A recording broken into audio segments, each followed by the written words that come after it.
남편이 바람 피우는 상대가 헉, 글쎄, 이게 말이 됩니까? 저를 배신한 남편 그 상대가 글쎄 누군지 아세요? 여러분, 제 이야기를 들어주시겠어요? 안녕하세요. 분당에 살고 있는 저는 올해 63세 김미경이라고 합니다. 오늘 여러분께 제 이야기를 들려드리려고 해요. 사실 이 이야기를 꺼내는 게 쉽지 않았습니다. 부끄럽기도 하고 창피하기도 하고 무엇보다 아직도 믿기지가 않거든요. 60년을 살아오면서 이런 일을 겪게 될 줄은 꿈에도 몰랐습니다. 제 남편이 바람을 피웠습니다. 하지만 제 경우는 조금 특별합니다. 아니, 특별하다는 표현도 맞지 않네요. 끔찍하다는 게 맞는 표현일 겁니다. 남편의 불륜 상대가 누구였는지 알아내기까지 저와 제 아들은 정말 많은 노력을 했습니다. 미행도 하고 탐정처럼 증거도 찾고 그리고 마침내 알게 된 그 상대의 정체. 그건 차마 입에 담고 싶지도 않습니다. 네, 지금 여러분이 느끼시는 그 궁금증 맞습니다. 저도 남편의 그 바람 상대를 확실히 알아내기만은 고군분투의 시간이 있었습니다. 60대의 남자가 30년을 함께 산 아내에게 바람이라니. 이게 할 짓입니까? 여러분, 제 얘기 좀 귀 기울여 들어봐 주세요. 60년을 가족만을 바라보며 희생하며 살아온 한 여자의 너무나 고통스러웠던 이야기를요. 제가 결혼한 건 30대 초반이었습니다. 주변에서 소개받은 남자였고 몇 번 만나보니 괜찮은 것 같아서 결혼했어요. 그런데 신혼 초부터 남편의 본 모습이 드러나기 시작했습니다. 밖에서는 정말 친절한 사람이었어요. 하지만 집에만 들어오면 완전히 달라졌습니다. 밥이 왜 이래? 이게 밥이야? 집안 정리 좀 제대로 해. 이렇게 살면 사람이냐? 처음엔 제가 부족한가 싶었습니다. 더 잘해야겠다고 생각했어요. 하지만 아무리 해도 남편은 만족하지 않았습니다. 그리고 그때 일은 지금도 생생합니다. 결혼 2년 차, 첫 딸을 임신했을 때였어요. 입덧이 너무 심해서 침대에 누워 있었는데 퇴근한 남편이 밥이 차려지지 않았다고 화를 냈습니다. 여보, 미안해. 오늘 너무 아팠어. 남편은 아무 말 없이 부엌으로 갔습니다. 그리고 돌아왔어요. 찬물이 든 주전자를 들고 그 사람이 그 찬물을 제 얼굴에 그대로 끼얹었습니다. 임신 중인 제 얼굴에요. 아파? 세상에 누가 안 아파? 나도 밖에서 일하면서 참고 일하는 거야. 얼음장 같은 물이 얼굴을 타고 흘러내렸습니다. 하지만 저는 울 수도 화낼 수도 없었어요. 뱃속에 아이가 있었거든요. 그 순간 머릿속이 복잡해졌습니다. 이혼하면 이 아이는 어떻게 키우지? 그날부터 저희 첫 번째 참음이 시작됐습니다. 그 후로도 남편의 폭력은 계속됐습니다. 물리적인 폭력보다 더 무서운 건 정신적인 학대였습니다. 친정에 전화하지 마. 친구 만나서 뭐 해? 놀러 나갈 그 시간에 집안일이나 해. 내가 밖에서 놀 시간에 집안일이나 제대로 하라고. 저희 세상은 점점 좁아졌습니다. 남편과 아이들만 있는 4인 가족이라는 작은 세상. 그 안에서 전 그저 밥하고 빨래하고 청소하는 기계처럼 살아갔습니다. 그게 제 전부가 되었어요. 그러다 또 둘째 아들까지 낳고 아이들을 키우면서도 상황은 나아지지 않았습니다. 오히려 상황은 더 나빠져 남편은 아이들 앞에서도 저를 무시하고 함부로 대했습니다. 엄마는 원래 저래. 아무것도 못하는 사람이야. 제 자존감은 바닥까지 떨어졌습니다. 그래도 버틸 수 있었던 이유는 딱 하나였어요. 아이들만 잘 크면 돼. 아이들 결혼할 때까지만 참자. 그렇게 30년이 흘렀습니다. 5년 전 아들 준호가 먼저 결혼했습니다. 그리고 2년 전에는 큰딸 지연이도 결혼했어요. 사위는 정말 좋은 청년이었습니다. 착하고 무엇보다 지연이를 아껴주는 게 눈에 보였어요. 결혼식 날 눈에 넣어도 안 아픈 제 딸이 웨딩드레스를 입고 나오는 걸 봤을 때 드디어 내 의무를 다했구나. 그리고 손주들이 태어나기 시작했습니다. 신기한 일이 일어났어요. 남편이 변하기 시작한 거예요. 할아버지. 손주가 안기면 남편 얼굴에 미소가 떠올랐습니다. 30년을 같이 살면서 한 번도 본 적 없는 그런 부드러운 미소였어요. 사람이 이렇게 변할 수도 있구나. 저는 조심스럽게 희망을 품기 시작했습니다. 비록 사랑은 없었지만 적어도 서로를 괴롭히지 않으며 조용히 살 수는 있을 것 같았어요. 이제 남은 인생은 평화로울 수도 있겠다고. 남편은 퇴직을 앞두고 있었고 이제껏 못해본 여행이라도 하면서 잃어버린 내 30년을 조금씩 찾아가자고 스스로 다짐해 보기도 했습니다. 손주들은 무럭무럭 자랐고 가족 모임도 자주 있었습니다. 특히 딸 지연이가 행복해하는 모습을 볼 때마다 제 희생이 헛되지 않았다고 느꼈어요. 이대로만 계속된다면. 하지만 그 평화는 너무 쉽게, 너무나 잔인하게 무너졌습니다. 남편의 변화는 조금씩 시작됐습니다. 3개월 전쯤부터였을까요? 남편이 갑자기 외모에 신경을 쓰기 시작했어요. 귀찮다고 안 하던 머리 염색도 자주 하고, 여보, 백화점 좀 갔다 올게. 왜? 뭐 살 거라도 있어요? 옷 좀 사려고. 남편은 평소에 옷에 관심이 없는 사람이었거든요. 그런데 갑자기 새 옷을 사오기 시작했습니다. 그것도 젊은 스타일의 옷들이었어요. 이게 당신한테 어려 보여요? 요즘은 이렇게 입는 거야. 당신은 몰라. 알 턱이 없지. 그리고 핸드폰을 볼 때의 모습도 달라졌어요. 예전에는 거실에서 대놓고 봤는데 요즘은 화면을 가리거나 다른 방으로 가서 봤습니다. 전화가 오면 항상 밖으로 나가서 받았어요. 응, 그래. 알았어. 짧게 통화를 끝내고 돌아와서는 아무렇지 않은 척했습니다. 누구 전화였어요? 친구. 그게 다였어요. 주말에도 자주 나가기 시작했습니다. 친구들 만나고 올게. 산책 좀 하고 올게. 마트 갔다 올게. 예전에는 주말에 집 소파에 누워서 테레비만 봤는데 요즘은 계속 밖으로 나갔어요. 그리고 가장 이상한 건 샤워를 자주 했어요. 외출하고 돌아오면 무조건 샤워를 했습니다. 왜 이렇게 자주 씻어요? 밖에 나갔다 오면 더러우니까. 뭔가 이상했어요. 하지만 확신은 없었습니다. 내가 너무 예민한 건가? 30년을 고생해서 의처증이 생긴 건가?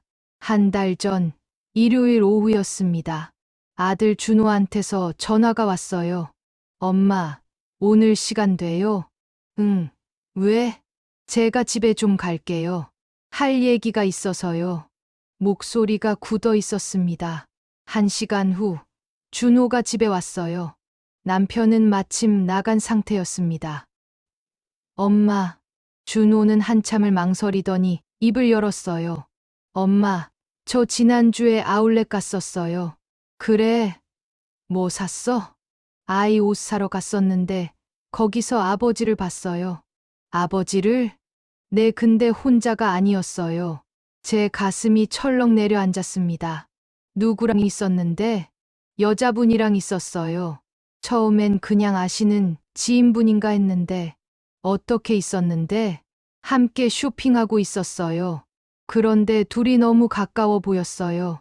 가까워 보였다는 게 팔짱을 낄 것 같은 분위기였어요. 아니, 제가 못 본 곳에서는 끼고 있었을 수도 있어요. 저는 갑자기 다리에 힘이 풀려 가까스로 소파에 앉았습니다. 그 여자가 누구처럼 보이던? 나이는 엄마보다 조금 어려 보였어요. 50대 후반, 우아한 스타일이었고요. 얼굴은 자세히 봤어? 멀리서 봐서 정확하지는 않은데 뭔가 나 찍은 것 같기도 하고. 준호가 말했습니다. 엄마, 저 혼자만 본 거라 확신은 못하겠어요. 하지만 뭔가 이상했어요. 요즘 아버지 좀 이상하지 않으세요? 저는 한참을 생각하다가 고개를 끄덕였습니다. 그래, 사실 엄마도 느꼈어. 정말요? 옷도 새로 사고, 핸드폰도 숨기고, 자꾸 밖에 나가고, 준호가 제 손을 잡았어요. 엄마, 우리 한번 확인해 봐요. 확인? 네. 정확히 알아야 하잖아요. 그날부터 저와 준호는 남편을 관찰하기 시작했습니다. 먼저 핸드폰을 확인해 봤어요. 남편이 샤워하러 간 사이 조심스럽게 핸드폰을 열어봤습니다. 하지만 통화 기록도 문자 메시지도 모두 깨끗하게 지워져 있었어요. 이렇게까지 깨끗할 수가. 이건 분명 일부러 지운 거야. 며칠 후 준호가 집에 왔습니다. 엄마, 이거 보세요. 준호가 작은 앱 하나를 보여줬어요. 이게 뭐야? 자동 통화 녹음 앱이에요. 모든 통화를 자동으로 녹음하고 클라우드에 저장해요.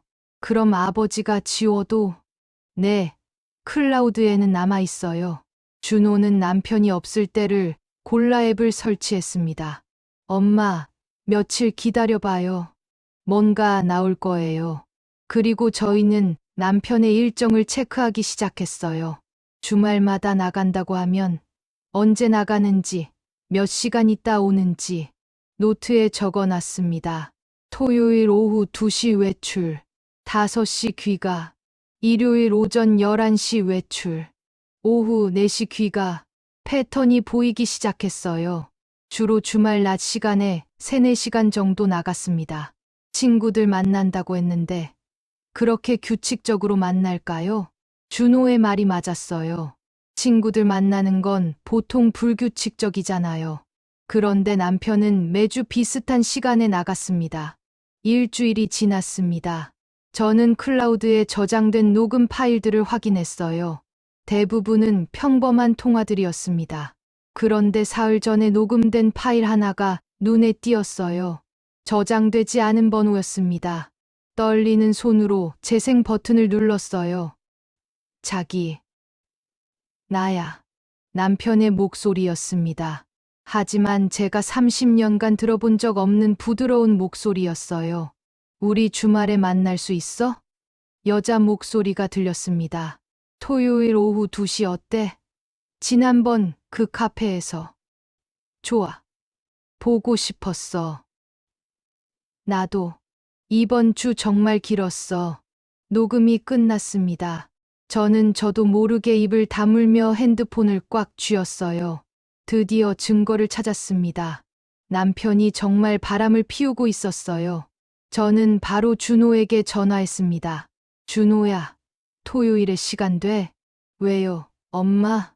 아버지 미행해야 할 것 같아. 녹음 파일 나왔어요? 응.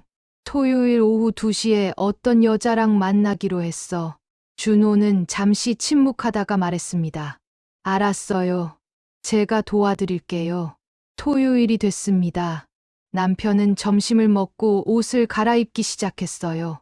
새로 산 옷이었습니다. 젊은 스타일의 니트에 청바지. 어디 가요? 친구들 만나고 올게. 몇 시에 와요? 저녁 전에는 올게. 남편이 집을 나섰습니다. 저는 재빨리 준호에게 전화했어요. 지금 나갔어. 어디 있어? 엄마 집 근처 카페에 있어요. 지금 가요. 10분 후 준호가 차를 몰고 왔습니다. 엄마, 타요. 저는 급히 차에 올랐어요. 저기 아버지 차 보여요. 남편의 차가 앞서 가고 있었습니다. 준호는 적당한 거리를 유지하며 뒤따라갔어요. 너무 가까우면 들킬 거야. 알아요, 엄마. 제가 조심할게요. 제 심장이 쿵쿵 뛰었습니다. 정말 영화에서나 보던 미행을 하고 있다니. 남편의 차는 시내를 벗어나 외곽으로 향했어요. 저기 아울렛 방향이에요. 내가 지난번에 아버지 본 곳이에요. 남편의 차가 아울렛 주차장에 들어섰습니다. 엄마, 우리도 주차할게요. 근데 다른 층에 해야 돼요. 준호는 남편과 다른 층에 주차했어요. 모자 있어요? 응. 저는 가방에서 모자를 꺼내 썼습니다. 선글라스도 껴봤어요. 이러면 안 들키겠지? 완벽해요. 엄마, 스파이 같은데요? 우리는 서둘러 엘리베이터를 타고 1층으로 내려갔습니다. 저기요. 준호가 멀리 남편을 발견했어요. 남편은 아울렛 입구 쪽에서 누군가를 기다리고 있었습니다. 핸드폰을 보며 서 있었어요.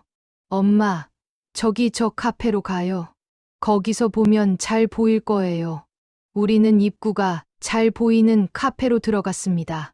창가 자리에 앉아 커피를 시키고 남편을 지켜봤어요. 5분쯤 지났을까요? 한 여성이 남편에게 다가갔습니다. 우아한 옷차림에 50대 후반으로 보이는 여성이었어요. 남편이 그녀를 보고 환하게 웃었습니다. 30년간 저한테는 한 번도 보여준 적 없는 그런 미소였어요. 엄마, 저 여자예요. 제가 지난번에 본 사람. 두 사람은 자연스럽게 나란히 걸었습니다. 너무 자연스러워서 오래된 연인 같았어요. 따라가 봐야겠어. 엄마, 조심하세요. 너무 가까이 가면 안 돼요. 우리는 적당한 거리를 유지하며 두 사람을 따라갔습니다. 그들은 여러 매장을 들락날락했어요. 여성이 옷을 고르면 남편이 의견을 주고 남편이 뭔가를 보면 여성이 웃으며 이야기했어요. 그리고 인적이 드문 복도에서 남편이 자연스럽게 그 여성의 어깨를 감싸며 손을 잡았습니다. 제 눈앞이 하얘졌습니다. 저와 30여 년을 함께한 남편이 다른 여자의 손을 잡고 있었어요. 엄마, 준호가 제 팔을 잡았습니다. 괜찮아요? 응, 괜찮지 않았지만 괜찮다고 대답했어요. 저 여자 얼굴 좀 봐야 돼. 가까이 가자. 우리는 조심스럽게 두 사람에게 다가갔습니다. 그들은 카페에 들어갔어요. 엄마, 우리도 들어가요. 근데 다른 쪽 자리에 앉아야 돼요. 카페는 다행히 사람이 많았습니다. 우리는 두 사람과 약간 떨어진 하지만 얼굴이 보이는 자리에 앉았어요. 여성이 커피를 마시며 웃고 있었습니다. 그 얼굴을 어디서 본 것 같은데 뭔가 묘하게 익숙한 얼굴이었어요. 준호야, 저 여자 어디서 본 것 같지 않아? 저도 그래요. 뭔가 익숙한데 우리는 한참을 그 여성의 얼굴을 보려고 애썼어요. 그런데 여성이 고개를 돌려 옆을 봤을 때 준호가 갑자기 숨을 들이켰습니다. 헉. 엄마. 왜? 저 사람 누나 시어머니 아니에요? 뭐라고? 누나 시어머니 맞는 것 같은데 아닌가? 저는 여성을 다시 쳐다봤어요. 아니, 그럴 리가. 준호야, 내가 잘못 본 거 아니야? 맞는 것 같은데. 그래도 확실하진 않으니까 우선 멀리서라도 사진을 찍어 둬야겠어요. 우리는 일단 그들에게 들키지 않기 위해 각자의 집으로 가기로 하고 미행을 잠시 철수하기로 했습니다. 집에 도착하자마자 준호는 전화를 걸어왔습니다. 엄마, 누나 결혼식 사진 있죠? 제 핸드폰으로 보내주세요. 저는 떨리는 손으로 지연이 결혼식 사진을 찾았어요. 준호에게 전송했습니다. 준호는 아까 사진을 제게 보냈습니다. 우리는 각자 자리에서 서로 통화를 하면서 딸의 결혼식 사진 속 사부인과 아까 멀찌감치서 찍은 사진 속 여성을 비교하기 시작했습니다. 이 각도에서 준호가 사진을 이리저리 돌려봤다며 말했어요. 엄마 맞아요. 뭐가? 저 사람이 누나 시어머니 맞아요. 확실해요. 그 순간 제 머릿속이 하얘졌습니다. 그런가? 두 사진 여자가 많이 닮긴 했는데 잘 모르겠네. 난, 준호야, 다시 한번 확인해봐. 제발. 저는 여러 각도의 결혼식 사진들을 꺼내 준호에게 사진들을 전송해줬습니다. 측면 사진, 정면 사진, 웃는 모습. 엄마 확실해요. 저 사람이에요. 아, 저는 바닥에 주저앉을 뻔했습니다. 제 딸이 시집간 집의 시어머니, 그 사람이 다정하게 제 남편과 손을 잡고 앉아 있었습니다. 이게 말이 돼? 준호도 충격받은 모양이었어요. 어이없어하며 흥분하는 아들과 통화하면서도 저는 한마디도 할 수 없었어요. 흥분을 잠시 멈춘 준호가 호흡을 가다듬더니 말했습니다. 엄마, 이거 누나한테 말해야 되나요? 누나가 알면 얼마나 충격받을까? 저도 그게 걱정이었어요. 제 딸이 이 사실을 알면 어떻게 될까? 시어머니와 친정아버지가 바람났다는 사실을. 일단 더 확실한 증거가 필요해. 저는 떨리는 목소리로 말했습니다. 준호야, 내가 가서 다시 한 번 더 사진 찍을 수 있어? 지금요? 응. 그 두 사람이 함께 있는 사진, 잘 보이는 사진으로 증거로 남겨야 돼. 준호는 알았다며 다부지게 답하고는 다시 아울렛으로 들어갔습니다. 집에서는 도저히 화를 주체할 수가 없어. 안 되겠다 싶어. 이내 저도 차를 몰고 다시 아울렛으로 갔습니다. 두 사람은 여전히 카페에 앉아 있었어요. 준호는 멀찌감치 떨어진 곳에서 핸드폰 카메라를 켰습니다. 엄마, 제가 찍을게요. 엄마는 안 들키게 저기 저쪽에 서 계세요. 준호는 마치 다른 것을 찍는 척하면서 두 사람을 화면에 담았어요. 남편과 박순자 씨가 마주 보고 앉아 웃고 있는 모습. 남편이 박순자 씨의 손을 잡고 있는 모습. 두 사람이 함께 걷는 모습.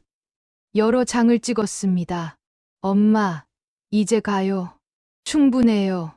우리는 서둘러 주차장으로 향했어요. 우선 준호의 안에서 함께 찍은 사진들을 확인했습니다. 이 사진이면 확실하겠죠? 응. 저는 사진 하나하나를 보며 이를 악물었어요. 결혼식 사진과 비교해봤습니다. 틀림없었어요. 박순자, 제 딸의 시어머니가 확실했습니다. 엄마, 이제 어떻게 할 거예요? 모르겠어. 정말 모르겠다. 남편한테 따져야 하나? 딸한테 말해야 하나? 아니면 그냥 모른 척 해야 하나? 일단 집에 가자. 생각 좀 해봐야겠어. 집으로 돌아오는 내내 저는 멍했습니다. 왜 하필? 지연이 시어머니야? 세상에 여자가 얼마나 많은데 왜 하필 제 딸의 시어머니였을까요? 엄마, 저 일단 집에 갈게요. 생각 좀 하시고 연락 주세요. 그래, 준호야. 준호가 가고 나서 저는 집으로 가 혼자 거실에 앉아 있었습니다. 핸드폰에 저장된 사진들을 다시 봤어요. 남편과 박순자 씨가 환하게 웃고 있는 사진. 30년간 저한테는 한 번도 보여준 적 없는 그런 표정들이었습니다. 그리고 저는 3년 전을 떠올렸습니다. 지연이 상견례 날. 그날 처음 만난 박순자 씨. 단아하고 우아한 인상의 여성이었죠. 혼자서 아들을 키웠다는 이야기를 들었을 때 저는 동질감마저 느꼈었어요. 저 분도 힘들게 살았겠구나. 상견례 자리는 화기애애했습니다. 그런데 박순자 씨가 갑자기 이상한 말을 꺼냈었죠. 사실 저 오랫동안 만나온 남자친구가 있어요. 상견례 자리에서 왜 그런 말을 하나 싶었지만 저는 대수롭지 않게 넘겼었어요. 그때 남편이 말했습니다. 아유, 요즘 세상에 그럴 수 있죠. 사부인 같은 분이 혼자 계시는 게 오히려 이상하죠. 미모 낭비예요. 미모 낭비. 너무나 친절한 말투였어요. 저는 남편이 딸을 잘 보이게 하기 위해 시어머니가 될 사부인에게 잘 보이려고 저러나 보다 생각했습니다. 그리고 식사가 끝나고 남편이 박순자 씨에게 다가갔었습니다. 사부인, 혹시 전화번호 좀 여쭤봐도 될까요? 나중에 아이들 일로 상의할 것도 있고. 아, 네, 그러시죠. 두 사람은 전화번호를 교환했습니다. 그때 저는 이상하다고 생각했었어요. 왜 남편이? 그런 건 보통 여자들끼리 하는 거 아닌가? 하지만 그냥 넘겼었죠. 더 이상한 건 집에 돌아와서였습니다. 상견례 때 찍은 단체 사진을 남편이 편집하고 있었거든요. 사진에서 자기와 박순자 씨만 오려서 따로 저장했어요. 그리고 그걸 자신의 핸드폰에 다시 저장했습니다. 왜 그 사진을 따로 저장하기까지 해요? 그냥 잘 나와서. 이제야 깨달았습니다. 모든 게 그때부터였어요. 3년 전 상견례 날 두 사람은 이미 서로에게 끌렸던 겁니다. 오랫동안 만나온 남자친구가 있다는 박순자 씨의 말. 그건 거짓말이었을까요? 아니면 그 남자친구가 바로 제 남편을 의미했던 걸까요? 아니, 그건 아니겠죠. 그때는 처음 만난 거니까. 하지만 분명한 건 그날 두 사람 사이에 뭔가 시작됐다는 거예요. 전화번호를 교환한 그 순간부터 제 딸의 결혼을 빌미로 제 딸의 행복을 발판 삼아 두 사람은 불륜을 시작했던 겁니다. 저녁 8시쯤 남편이 집에 돌아왔습니다. 다녀왔소. 평소와 다름없는 목소리였어요. 샤워부터 하러 가는 남편을 보며 저는 이를 악물었습니다. 진정해.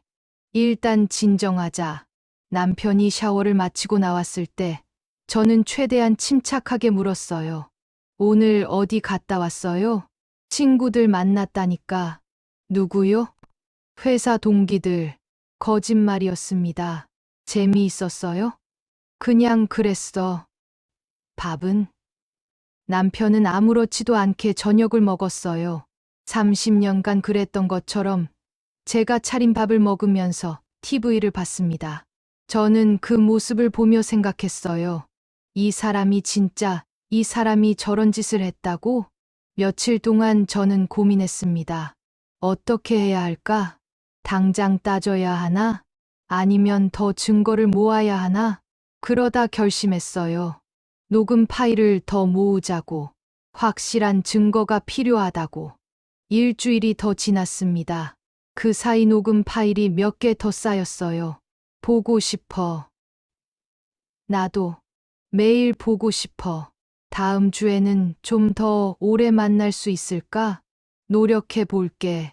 당신 보고 싶으니까. 사람들이 우리를 욕하겠지? 그래도 괜찮아. 그 돌들 내가 다 맞을게.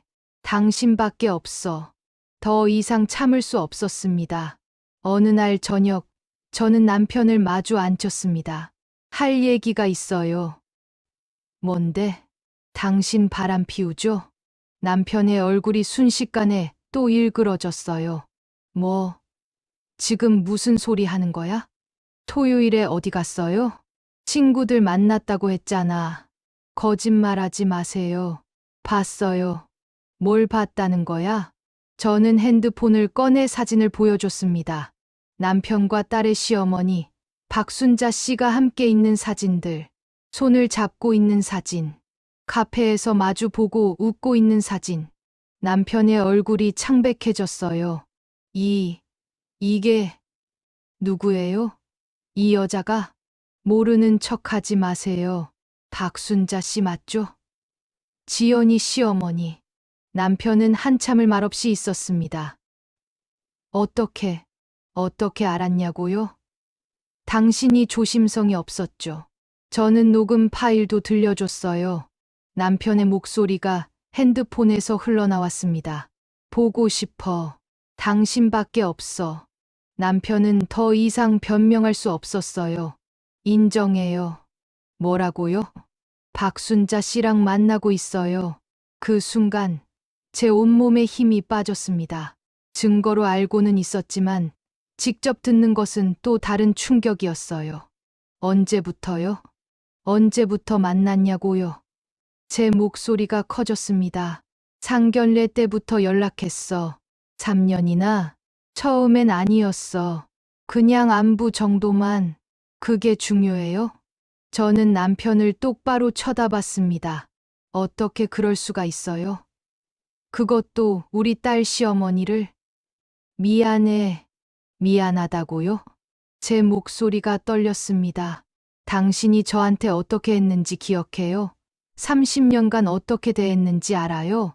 입덧하느라 너무 힘들어 지쳐 누나한테 밥 빨리 안 차린다고 찬물 끼얹고 욕하고 무시하고 그렇게 살았어요. 그런 당신이 지금 다른 여자한테는 보고 싶어. 당신밖에 없어라고 말하고 있었다고요? 남편은 고개를 숙였습니다. 그건 우리 사이가 이미 식었잖아. 우린 애초에 사랑해서 결혼한 게 아니잖아. 부모가 시켜서 한 혼인이었으니까. 뭐라고요? 우리 사이엔 애초에 사랑은 없으니까. 저는 허탈하게 웃었어요. 사랑이 없었다고요? 그럼 30년 동안 저는 뭐였어요? 남편은 대답하지 못했습니다. 저는 바로 다음 날 딸 지연에게 전화했습니다. 지연아, 엄마야. 왜요, 엄마? 집에 좀 올 수 있어? 무슨 일 있어요? 그냥 할 얘기가 있어. 지연이는 사위와 함께 집에 왔어요. 아들 준호네도 불렀습니다. 온 가족이 거실에 모였어요. 무슨 일이에요? 엄마? 지연이가 물었습니다. 저는 한참을 망설이다가 입을 열었어요. 지연아, 엄마가 할 말이 있어. 네. 엄마, 아버지가 바람을 핀다. 지연의 얼굴이 굳었습니다. 뭐라고요? 그리고 그 상대가, 저는 말을 잇지 못했어요. 준호가 대신 말했습니다. 누나 시어머니야. 순간 거실에 정적이 흘렀습니다. 지연이 일어섰어요. 그게 무슨 소리예요? 누나, 내가 직접 봤어. 그리고 사진도 있어. 준호가 사진들을 보여줬습니다. 지연은 사진을 보더니 그 자리에 주저앉았어요. 키와 체격, 그리고 특유의 제스처와 웃는 표정. 아버지가 맞았어요. 이게 말이 돼요? 사위도 충격받은 표정이었습니다. 장인어른이 저희 어머니와 남편이 거실로 나왔어요. 지연이 남편을 보며 소리쳤습니다. 아버지, 이게 정말이에요? 제 시어머니랑 바람을 피웠다고요? 남편은 고개를 숙였습니다. 미안하다. 지연이 울음을 터뜨렸어요. 어떻게 이럴 수가 있어요? 사위가 지연을 안았습니다. 여보, 진정해. 진정이 돼요? 우리 아버지가 당신 어머니랑. 지연은 말을 잇지 못하고 울었어요. 저는 딸을 보며 가슴이 찢어지는 것 같았습니다. 제가 가장 보호하고 싶었던 딸이 이렇게 무너지다니. 그날 이후 집안은 아수라장이 됐습니다. 지연이는 시댁에 가지 않겠다고 했고, 사위는 어머니에게 전화도 받지 않았어요. 저는 변호사를 찾아갔습니다. 이혼 소송과 상간자 소송을 준비하고 싶습니다. 두 가지 다 진행하시겠다는 거죠? 네. 하지만 한 가지 조건이 있어요. 조건이요? 상간자 소송은 일단 준비만 해주세요. 실제로 제기하는 건 제가 다시 연락드릴 대로요. 협상 카드로 쓰시려는 건가요? 네. 저는 제대로 된 사과를 받고 싶어요. 집으로 돌아와 남편을 마주했습니다. 이혼 소송 준비했어요. 남편은 대수롭지 않게 대답했어요. 그래요. 빨리 끝냅시다. 그리고 상간자 소송도 준비했어요. 남편의 표정이 굳어졌습니다. 뭐, 지연이 생각은? 지연이 생각해서 조건을 드릴게요. 조건? 박순자 씨가 직접 저한테 와서 사과하면 소송 안 할게요. 그 여자 지금 잠적했다면서요? 비겁하게 숨지 말고 저한테 와서 제대로 사과하라고 하세요. 그리고 당신도 마찬가지예요. 아이들 앞에서 제대로 사과하세요. 제 목소리는 떨리지 않았습니다.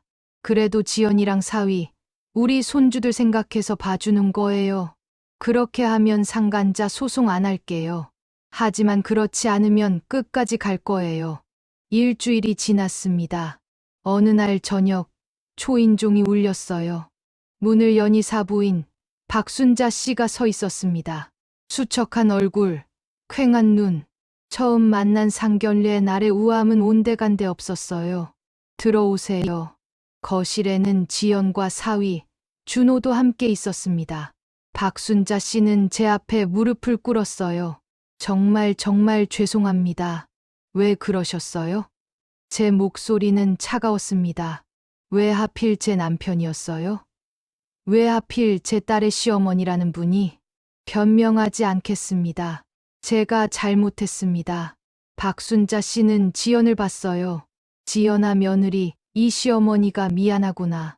지연은 고개를 돌렸습니다. 딸, 지연이는 오히려 엄마인 저에게 애원하며 울먹였습니다. 엄마가 얼마나 분하고 억울한지 나 다 알아. 나도 속상해. 하지만 내가 어떻게 애들하고 살아? 내 아이들의 친할머니가 상간자 소송을 당했는데 동네 사람들이 뭐라고 할까? 난 내 아이들 어떻게 키워? 딸의 그 말에 제 가슴은 찢어지는 것 같았습니다.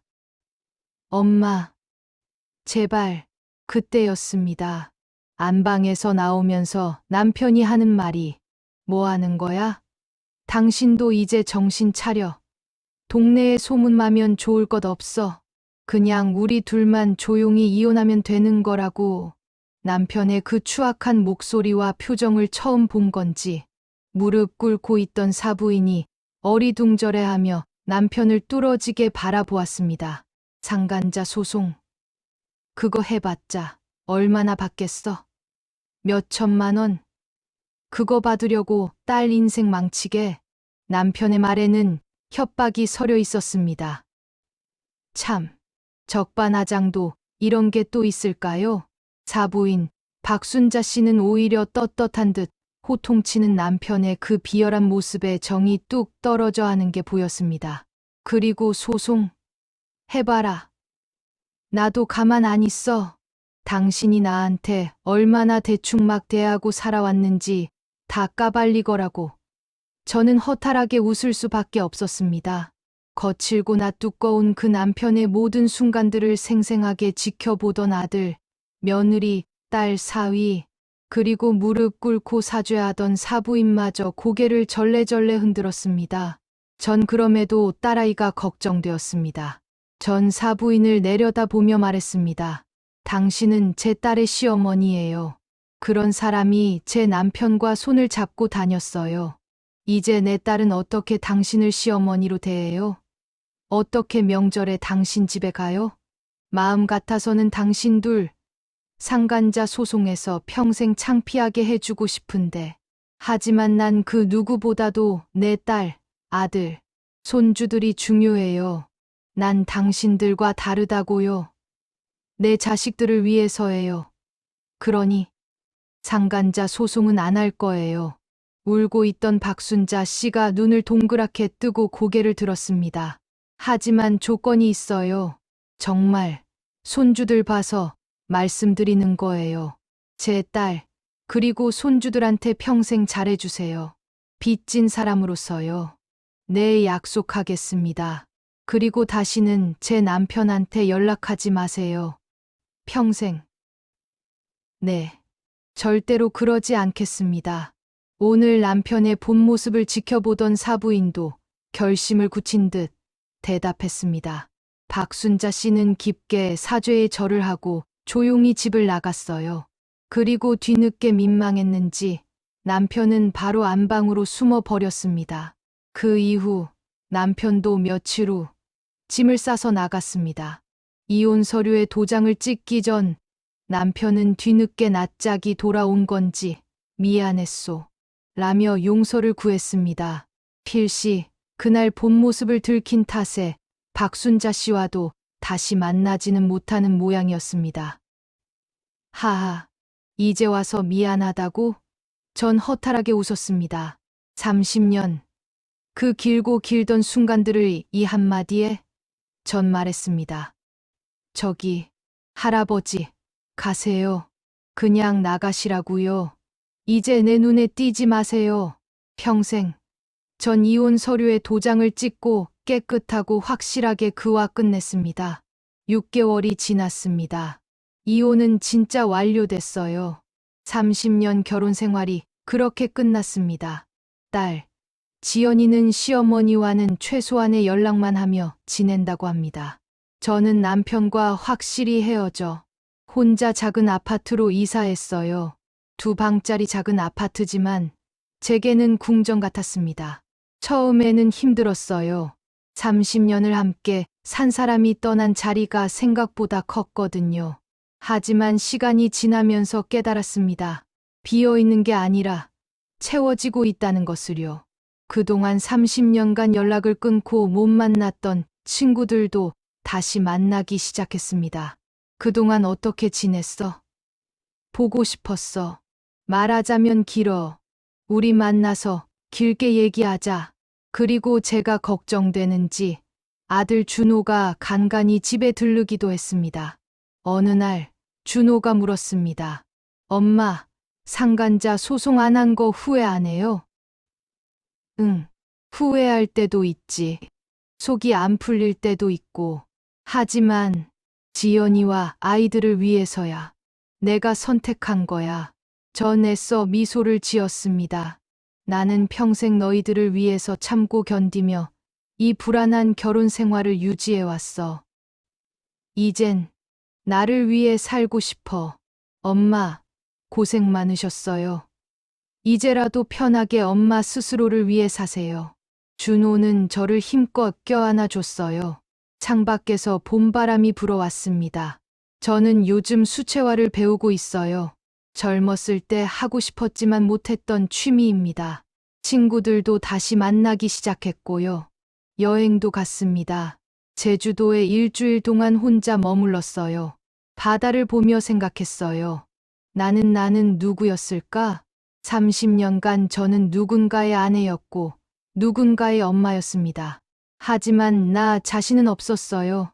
이제야 나를 찾아가고 있습니다. 누군가를 위한 인생이 아니라 저를 위한 인생. 30년 희생 끝에 뒤늦게라도 결국 찾은 나만의 자유. 여러분, 저의 긴 이야기 들어주셔서 정말 고맙습니다. 그리고 생각이 궁금합니다. 여러분이라면 어떻게 하셨을까요? 댓글로 여러분의 이야기를 들려주세요. 감사합니다.